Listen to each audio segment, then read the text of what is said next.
छोटी अनन्या, जिसकी आंखें दूर के तारों की तरह शिनेती थीं, उसके दिल में हैरानी भरी हुई थी। अपनी उम्र के दूसरे बच्चों से अलग अनन्या को हवा की फुसफुसाहट और तारों के ट्विंकलिंग हट में सुकून मिलता था। उसे विश्वास था कि ब्रह्मांड उससे इन छोटे छोटे तरीकों से बातें करता है, अपने राज बताता है और उसे खुशी से भर देता है। हर सुबह अनन्या खुले बाजुओं से सूरज का स्वागत करती थी। उसकी हंसी चिड़ियों के चहचहाने की धुन की तरह गूंजती थी। अनन्या के माता पिता, खासकर उसके पिता, ने उसके आध्यात्मिक संबंध को हमेशा बढ़ावा दिया। उसके पिता, जो कम बोलते थे लेकिन बहुत प्यार करते थे, अक्सर उसके साथ उसके शांत चिंतन के पलों में इवनिंगल हो जाते थे।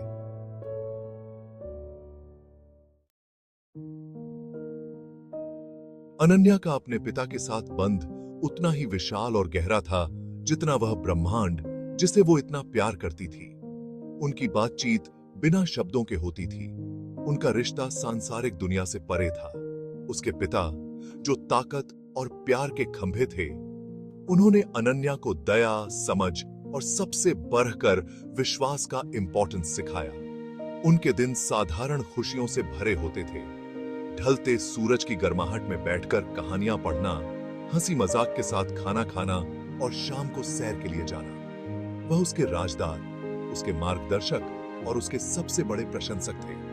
जब भी वो गिरती तो उसे थामने के लिए और उसकी हर जीत का जश्न मनाने के लिए हमेशा मौजूद रहते थे। एक तेज गर्मी वाली दोपहर में जब अनन्या अपने प्रिय बरगद के पेड़ के नीचे बैठी थी और उसके चेहरे पर उदासी थी, तो उसके पिता समझ गए कि कुछ गड़बड़ है। बरगद का पेड़ पुराना और बुद्धिमान, उनकी खुशी और दुख के पलों का मूक गवाह था।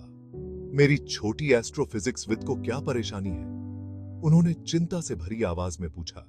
अनन्या की आंखों में आंसू आ गए और उसने बताया कि वो खोया हुआ और अकेला महसूस कर रही है। उसके पिता ध्यान से सुन रहे थे।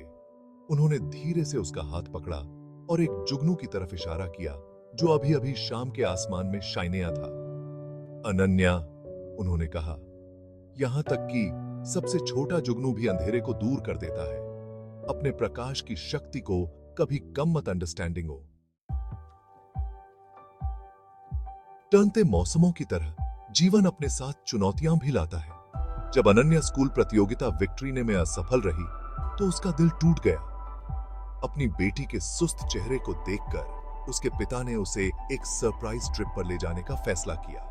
वो घंटों गाड़ी चलाते रहे, शहर की रोशनी को पीछे छोड़ते हुए, जब तक कि वो एक एकांत घास के मैदान में नहीं पहुंच गए जो चांद की मंद रोशनी से नहाया हुआ था। जैसे ही अनन्या ने आसमान की तरफ देखा, वो हैरान रह गई। सैकड़ों नहीं, हजारों तारे उनके ऊपर टिमटिमा रहे थे।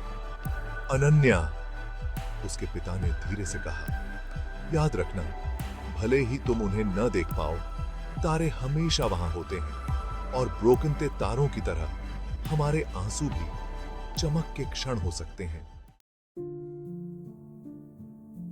अनन्या ने अपने पिता की बातों को अपने दिल के करीब रखा। उसने जीवन की खुशियों और दुखों दोनों को अपनाना सीख लिया, यह अंडरस्टैंडिंग ते हुए कि सबसे अंधेरे समय में भी ब्रह्मांड के पास एक योजना, एक उद्देश्य होता है।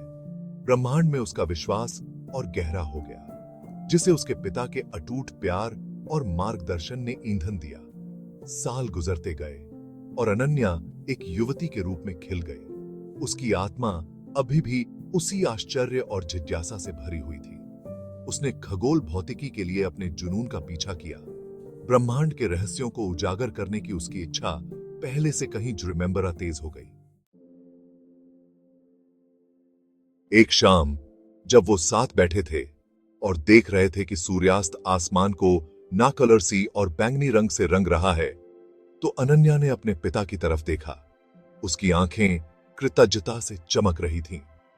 बाबा, उसने कहा, उनके लिए अपने खास नाम का इस्तेमाल करते हुए मुझ पर विश्वास करने के लिए, मुझे ब्रह्मांड को सुनना सिखाने के लिए धन्यवाद। उसके पिता, जिनके बाल अब मूनी की तरह चमक रहे थे, मुस्कुरा दिए। उनकी आंखें उस प्यार और प्राइड को दर्शा रही थीं जो वो अपनी बेटी के लिए महसूस करते थे। अनन्या, मेरी लवी, उन्होंने धीरे से कहा, यह कभी सिर्फ ब्रह्मांड नहीं था, यह हमेशा हम दोनों थे। हमारा प्यार, हमारा विश्वास, जिसने हमें वो बनाया जो हम हैं। और उस क्षण तारों से जगमगाते आसमान के नीचे अनन्या समझ गई कि उसके पिता के साथ उसका बॉन्डन सबसे कीमती उपहार था जो ब्रह्मांड ने उसे दिया था। एक ऐसा बॉन्डन जो समय और स्थान से परे था।